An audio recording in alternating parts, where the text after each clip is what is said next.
Hello, Hey, what's up? welcome back. All right, Going let's on? get on with the Yes.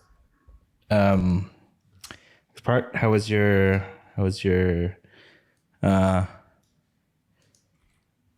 your dinner? Really good. Korean Very barbecue. good. Yeah, can't be bad, right? I mean, Yeah, you it's cook it very good. yourself. Yeah, my wife cooked it. Oh shit, you're married?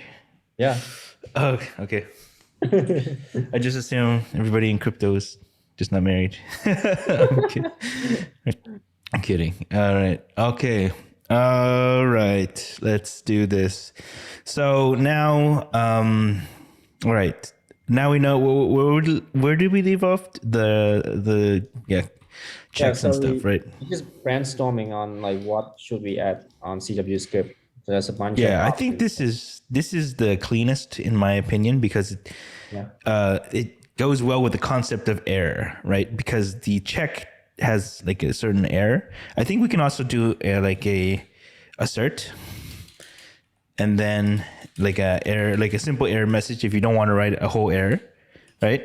Hmm. Like if assert like recipient equals state dot owner, and then we have like a simple sort of like message Yeah. optionally, or we could have this one. All right. Anyway, let's get back to it. So now we have like some source maps. There's actually an official source map library that I'm going to be using that Yeah. basically um, creates another file, like a source map file, like you see in JS, that maps it to the string in the output file. So then that will be very helpful as well. Okay, let's get back to business. All right, so everything's in the main branch. So what's the next topic? Okay, VS Code extension.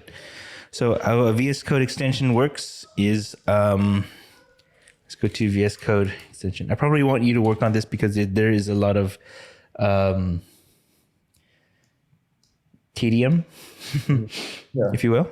Okay, here, let's go to. I'll just show you a demo of the CWScript VS Code extension. Um,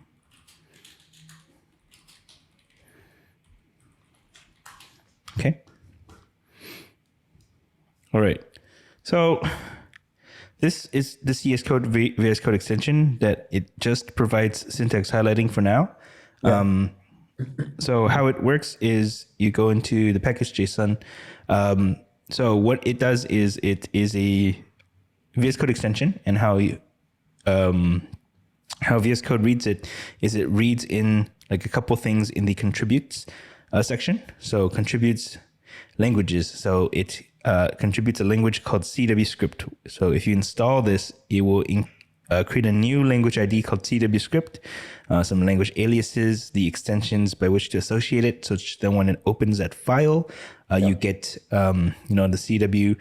the CWS and the language configuration, which basically, if you look at it, it's just like, which common things for most languages, like what are the block comments, what are the line comments, so those are easy.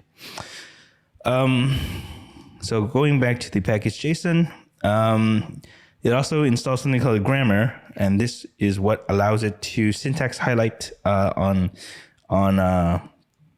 CWScript. Sadly, we can't use the antler grammar that we made. So we have to redo sort of the grammar that we want, because this grammar is called a TextMate grammar. TextMate, Right. Okay. the editor.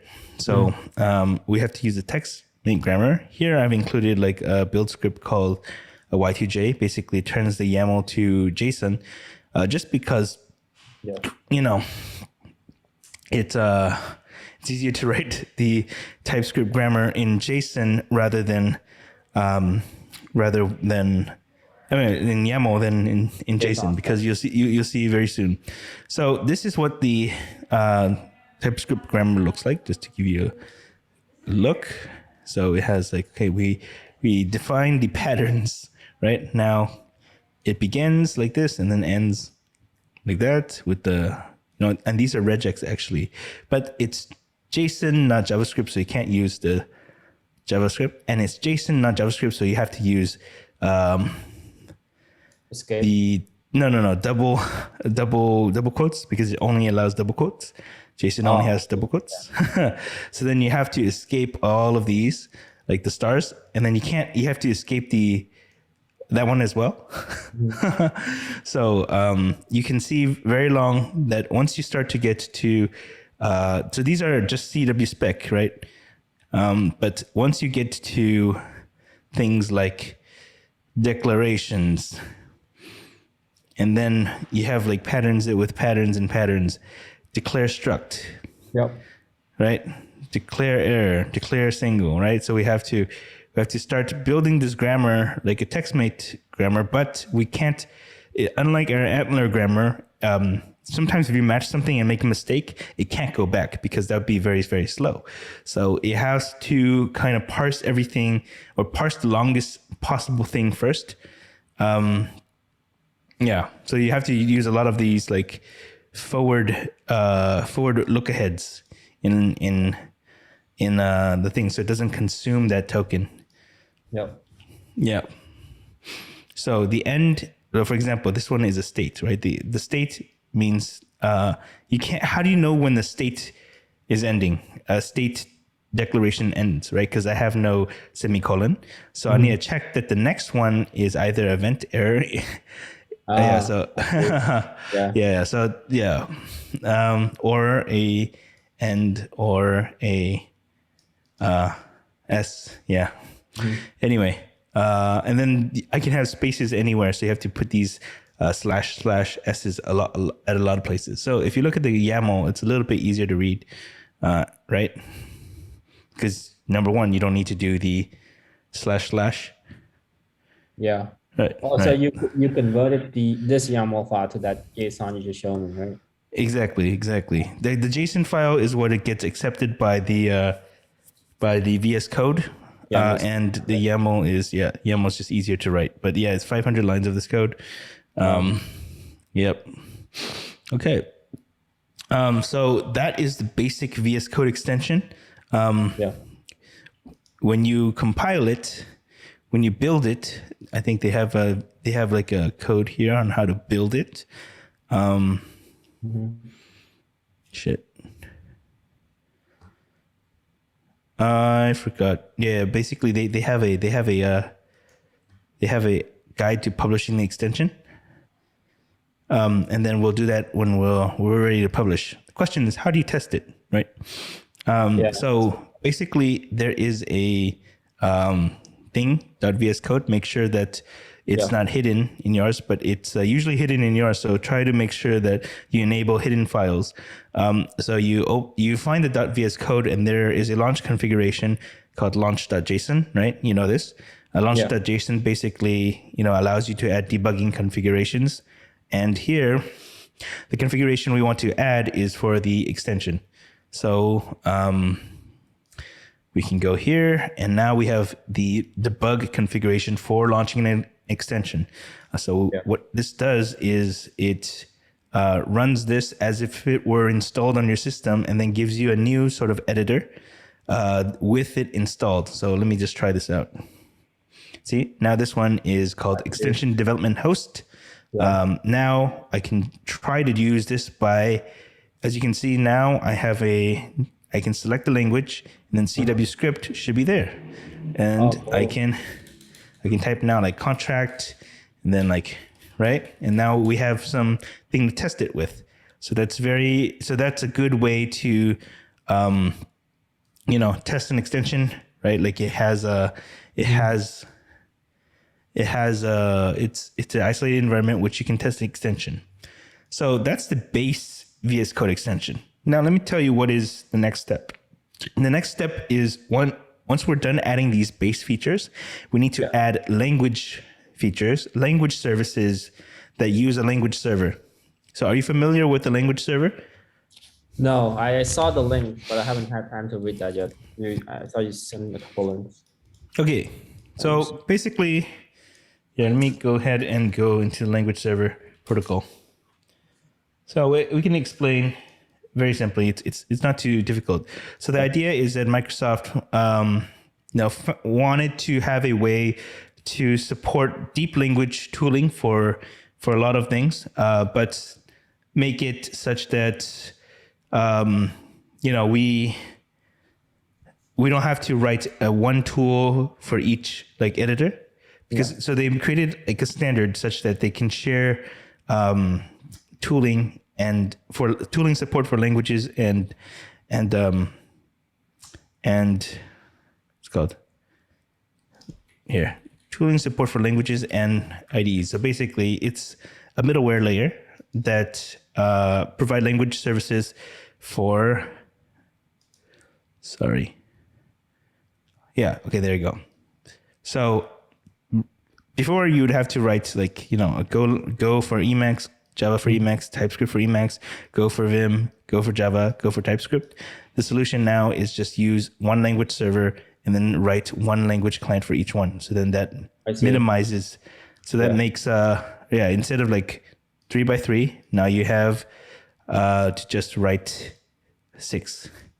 And then you can see how this would scale. It's 2n versus n squared. Yeah. Okay. Let's talk about the language server. So basically, the language server is a server. The VS Code extension talks to the language server and then publishes data, and various things to VS Code, right? I think I put it on the links. So the language server is maintained by the Microsoft, or is that something you're gonna build? So the language server is a protocol. So we write our own language server. So we are going to write our own language server, VS Code. We're going to package it in the extension. And then when the user installs our VS Code extension, it also installs the language server, right? And the language server will depend on the CWSC installed on the system. Yeah. So let's see the VS Code extension, right? So we need to look at programmatic language features, right? So let me just start with a simple language server, right? So basically there's various programmatic language features that you can do. Basically the language server is listening. This is how it works. So number one, the extension attaches onto a server, right? Instantiates a server, and then it attaches on through IPC, like inter-process communication. Yeah. And then when the server subscribes to events from the extension that are listening to events from the user, right? So then when the user makes some changes, those events get relayed to the server, which is also local. But that kind of makes it a way for the editor to make use of a service worker rather than directly having like a compiler inside the editor, right? Yeah. So then we can offload a lot of the heavy lifting and the editor doesn't have to like freeze on every keystroke, right? So if we offload that in a parallel process and then get it asynchronously, this allows us to have like a smooth development process with the editor and also like powerful language features that might require more latency.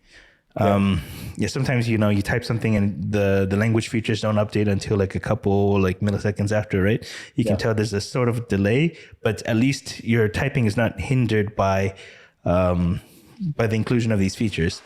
Okay, so some of the features that we'll be building, code completion. That's right? pretty cool. Yeah. Code completion, hovers when we hover over things. We need to get some like documentation, for example, or code examples. This is great. This is a great page because it tells you how to do exactly each one. And today I'm going to go right after this, I'm going to go over to how you might implement some feature. So we'll help with method function signatures. So it's a sort of like autocomplete, and then you'll have like this autocomplete for like the text, everything you're familiar with, right? Show definition of a symbol, go to definition, like jump to definition. The one is a really cool one is like code lens, right? So code lens is like when you click on something and then you have this sort of scope, Yeah. and it Yeah. shows you actionable items that you could do. When you right click, it, right? Sometimes it tells you things that you can do in the action. For example, like autofix. We have color. I don't think this is necessary, but we have auto source code formatting, right? And then, there's a lot of things that we can do. And some of the other things that you can have are in the extension. There's a lot of the things that we can provide in the VS Code API. One of the things is like a debugger, right? Like how we can step through the code using Cosmos VM.js that we created. We can have like web extensions. Hold on, let's do like a, have you seen those like the web view right here?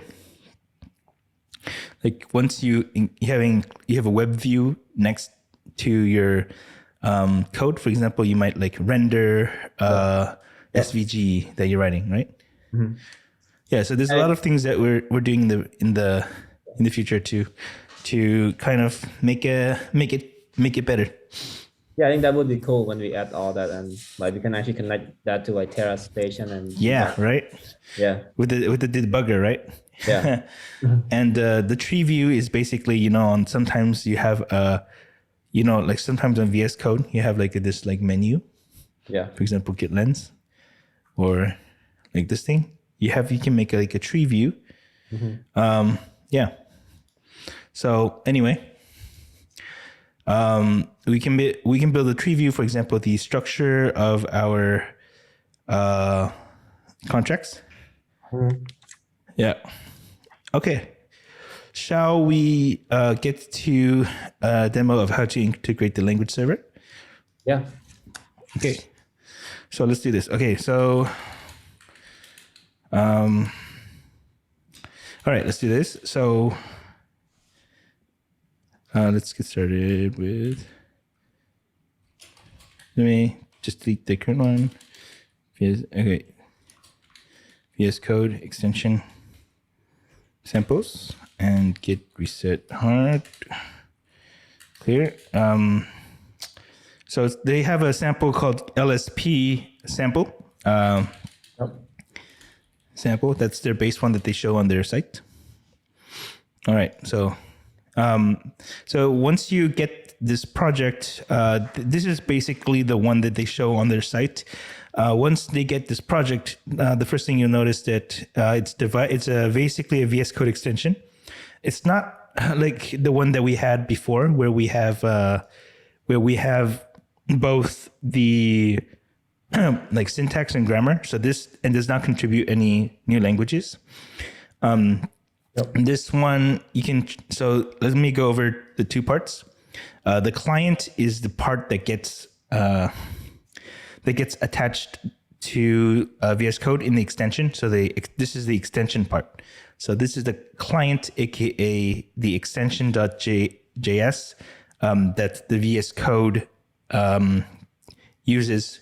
And then this extension calls the server, which instantiates a new process in the server and then watches for events. So if we walk through it, right, like the server module is going to be like server out server.js. It's out because it gets, it's TypeScript. So then it's the output of the TypeScript. This one runs through the server. This runs the server with the transport IPC and then with these debug options. And then it creates a new language client because the server is of a type of a language server, right? Yeah. Okay, so then we create a new client, and then this also starts the server. So going to the server now, so this is, you don't need to edit code here. The code here is just pretty standard. It just creates a new server and then listens to it and pushes events to it. The code that you will be writing in the language server is in the server part, and it's in server.ts, right? It's actually a quite large document, but it's quite simple. So basically we get some things from VS Code language server node. This is the language server API, right? Like the spec that you see on Notion. It canonicalizes the interfaces and gives you some classes. All right.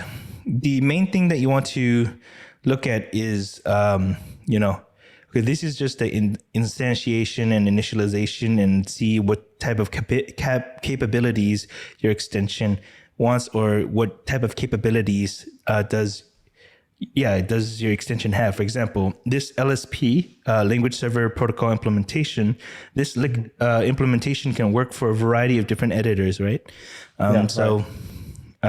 It's just querying whether or not those editors have specific capabilities. In the case of VS Code, it probably has all of them, so then you probably don't need to do this. All right, let's check on what happens here. So everything is just like configurations and settings until we get here, right? So until we get to documents.onDidChange, and then we call like a validate text document, right? Yeah. So what does this validate text document do? All right, so the first thing is we get some settings, but I think the main thing is here we check the text document for a certain type of pattern, like A through Z, 2 or more. And then is that the file name or that's the content of the file, right? Which one? The on line 143, actually. So A to Z and then 2 or more, right? So okay. Yeah. So this is the pattern, and then we match basically the text of the text document to the pattern, right? Okay. So M equals pattern exec, and then problems, right? And then so they have something called max number of problems, but we don't have to care about this. You know what? Like they apparently they limit it to 100 in the configuration of the package.json, like max number of problems. Yeah. So yeah, it's just something in the settings. I don't think we're gonna like care about this. We're probably gonna remove it. This is just showing you an example of how you can configure the settings of the extension. You know how like sometimes in VS Code you can have settings, right? Yeah. And this is just like a setting for the extension. I see. Okay, let's move on. So it's checking for each of these patterns, and then for each of the patterns, we create something called the diagnostic message, right? Mm-hmm. And then we provide it, where's the start and where's the end. This is like where we underline it, right? Yeah. And then we go in and like we add more. This is like something called diagnostic related information.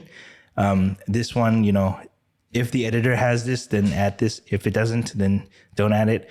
But VS Code always has it. So then, I think it's less important for us, but it's probably important to keep the discipline of having it because we might need to support other editors with the same implementation.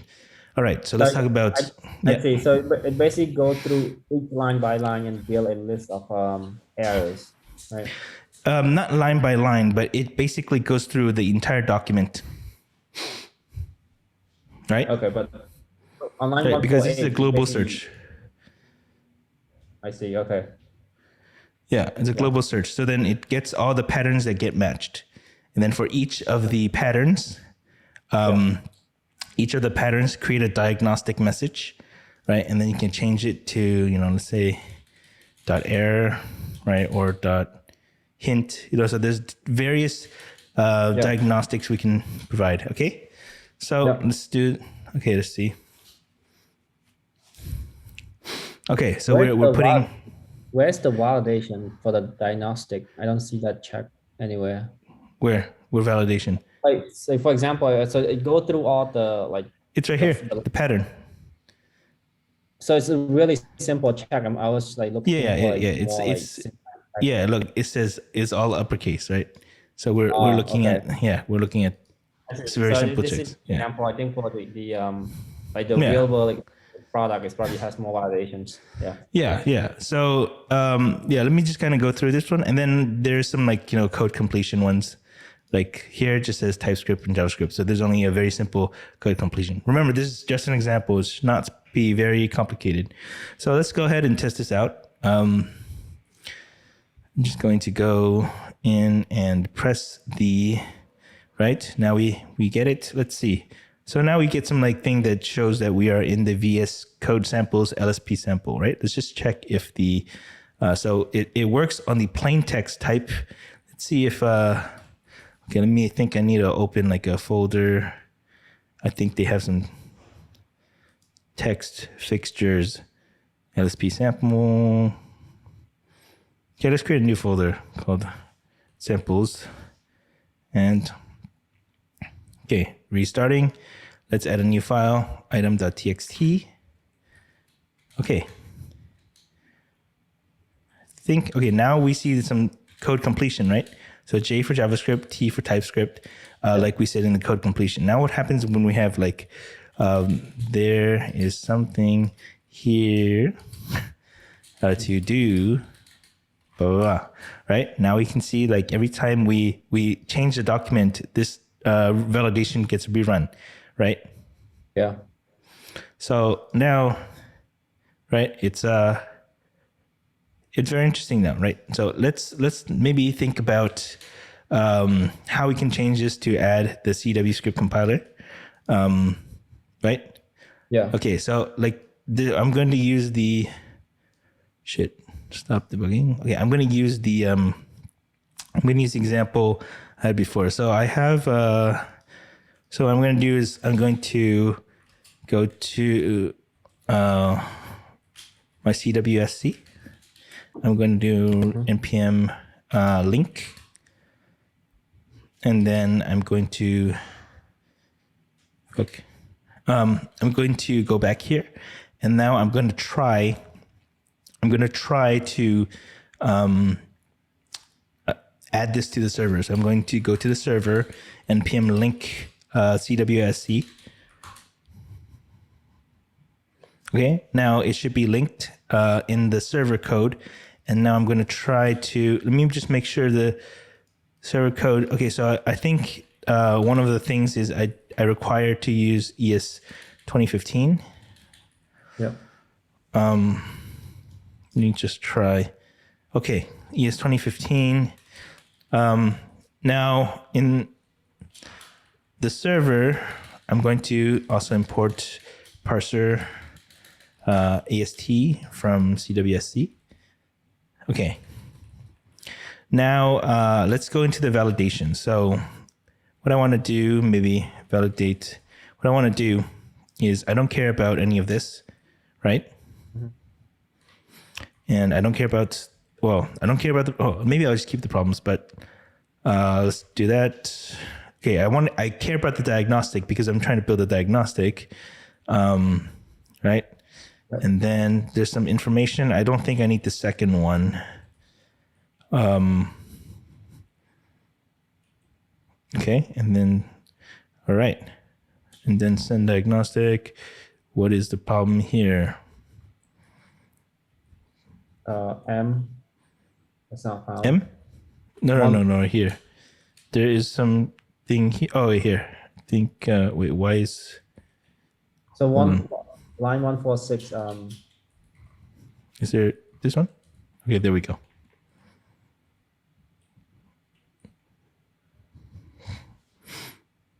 Here. I think it's supposed to be right here. Yep. Right? Yeah. Okay, so actually, line 146. That's still some issue. Okay, let's try this. Yeah. So first thing, what I'm going to do is I'm going to parse the text document, right? So let text equals to text document dot get text, right? Mm-hmm.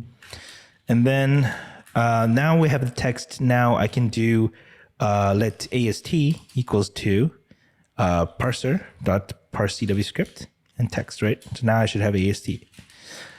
Yeah. After I have the AST, what I can do is I'm going to just go into each descendants of type, right? AST dot contract definition. And then for each of the contracts, right?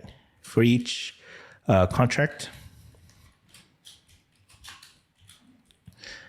I should check that the name, right? So check name is Pascal case, right?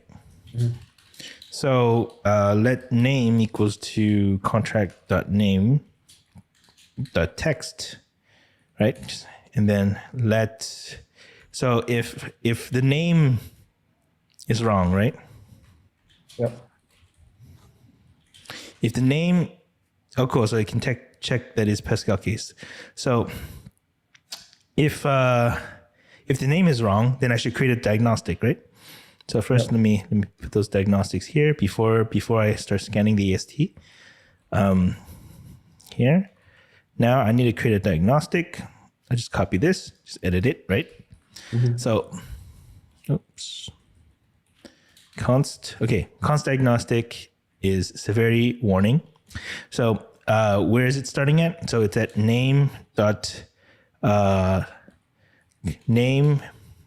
contract.name.position, and position starting at A.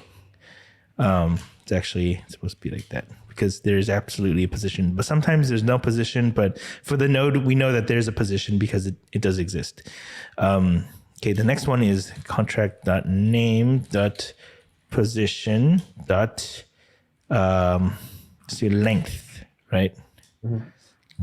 Length, or we need to add this. Actually, let's just do B and then plus one should give me the sort of line length. Yeah. Okay. So basically A and B is the character intervals, and then I need to calculate the position. The position at uses text document.position at. This gives me the number of character into the line and column. I see. Good. Okay, next I can do, now I have the name, so let's do name is not Pascal case. Yeah. Right? Yep. So do that, right? Okay, and then let's just do this again, right? Name.position.a. Contract.name. Oh, shit.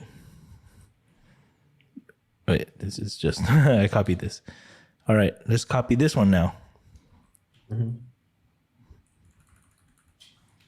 Like right here. This one should be after this one, right? Yep. Or is it like right here? I think it's right here because it's in the inside. Right? Okay. Yeah, So diagnostic related information. Okay, so we should say contract names must be in Pascal case. All right. So now we push the diagnostic and then we compute the diagnostics to VS Code. Okay. So let's try this out and see if we get it. So I'm going to go to here. So activating extensions. Okay. So now we can see that we can still type. Yeah. But if we do this doesn't happen anymore. If we do TypeScript, it still works. Let's do contract AST. It's perfectly fine. Contract BAST. It's not fine, right? So, right, contract names must be in Pascal case. Pretty cool, huh? Nice. Now we use the AST to analyze the source code, and then give us diagnostics. Gives us we use syntactic analysis as well, and then we pass those to the editor, and then we give the user back some helpful information about their code. So this is how pretty much all the developer tools around languages are implemented. There's a parser in the backend, and then that just parses it and then runs all of these AST validations. So the question is how do we make those AST validations much more easier to get into diagnostics, right? The answer is basically we have a converter from the AST error that we have in the parser.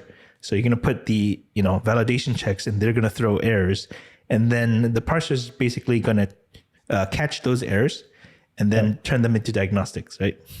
I see. Yeah. Yeah. So it's actually, this probably should be, maybe this should be let's see, if I change it to error, maybe it's a little bit more serious, right? Okay, loading extensions. Cool. Contract. Okay. Okay. All right. So the enum is still throwing the same error, right? Which one? Yeah, No, it's just you changed the warning from something to yeah. error. See now it's not yellow.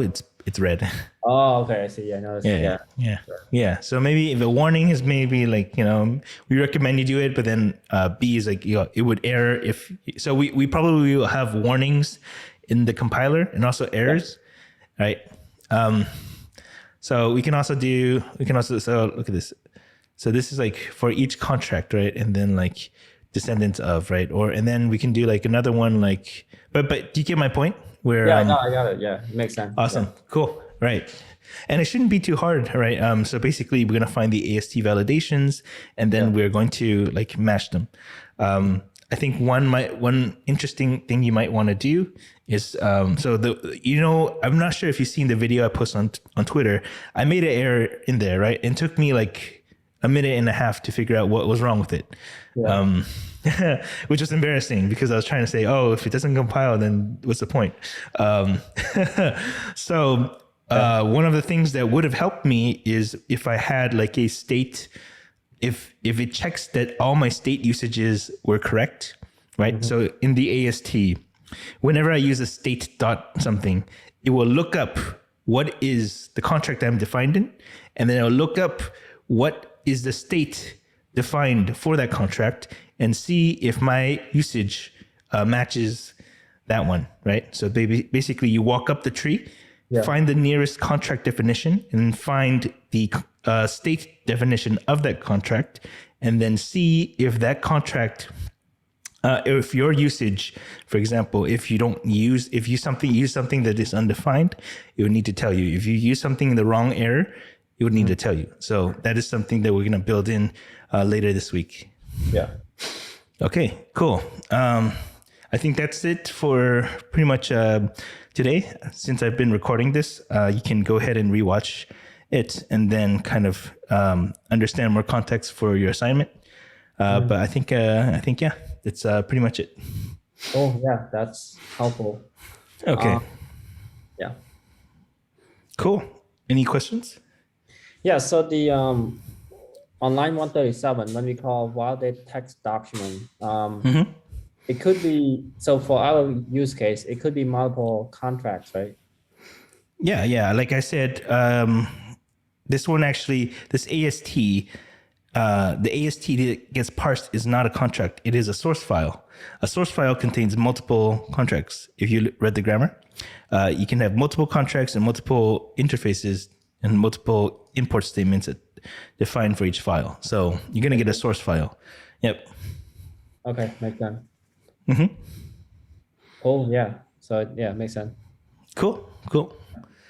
All right. Great. So and then like for, But go ahead. No, it's probably we're going to... So probably what we're going to do is we're going to do AST.descendants. Also, it gets all the descendants, right? And then for each node, it's going to like probably do try like AST.validate, right? Or node.validate, and then catch, right? And then catch the error, and then turn the error to diagnostic. Yeah. All right. E, and then like diagnose the push, like something like that. And then, so then probably the main logic would be error to diagnostic and then the node validations for each of them. But anyway. Yeah. I think this would be like the simplest way to just make the smallest way, the cleanest way to make like a validation. So we don't have to do diagnostics for each one in the language server, but the language server can depend on the CWScript compiler's errors and then just feed them back to the editor. Yeah. Okay. Cool. Yeah. So I'm just wondering, like, what should I be looking at the rest of the week? Like, what's the assignment? I think I'll write you up an assignment, and Okay. then you just you sync up with me, maybe still daily, if that's still okay with you. Yeah. Absolutely. Okay, cool. How do you like your job so far, or learning so far? Oh, I mean, I like it. I mean, I get to learn a lot of stuff. You get to learn a lot of cool stuff too. Yeah, a lot Like of you cool actually stuff. like implementing things in the editor that you're always wondering, like, how does this Exactly. work? Right? Yeah. Yeah. Cool. So it's really interesting. Yeah. All right. Gotcha. So yeah, let me know Okay. when you done with the assignment. I'll take a look. Sure. Thanks. In the meantime, I'm gonna just look around the CWScript code base. Yeah. Let me know if you have any questions. Okay. So yeah. Cool. And then like with the documentation, maybe I'll probably, so you've familiarized yourself with the documentation repository. I'll give you like a couple instructions on that as well. But yeah. Yeah. Cool. Thanks, man. All right. Thank you. See ya. Bye.